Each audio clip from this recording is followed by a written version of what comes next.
महाराष्ट्राला 20 वर्ष वाट का पाहावी लागली? मुंबई महाराष्ट्रापासून स्वतंत्र करणं, वेगळी करणं, याच्यासाठीची ही सगळी खटाटोप या लोकांचा चालू आहे. ही करप्शन आणि कन्फ्युजनची युती आहे. भ्रष्टाचाराच्या गोष्टी तर फडणवीसांनी करूच नाहीत. राज्यकर्त्याचं प्रेम हे राज्यावरती असायला पाहिजे, सत्तेवरती असतं कामा नये. ही बसवलेली माणसं आहेत सगळी. ह्यातला बसलेला माणूस कोणीच नाही.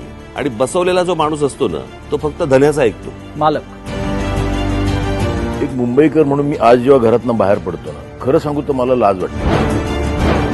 मुंबई खराब व्हायला एक काळ लोटला. पुढं ते बघणार नाही. पुढं लवकरात लवकर बर्बाद होईल. सगळ्यात मोठं संकट हे गौतम अडाणी मुंबई गिळतोय.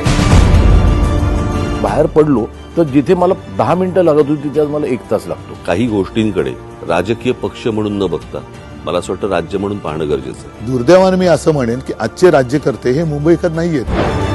मुंबईमध्ये मुंबईकरांना काय पाहिजे तुम्हाला तिथे जन्माला आल्याशिवाय कळणार नाही. साताऱ्यामध्ये ड्रगची फॅक्टरी डेप्युटी सीएमच्या दारात पकडली.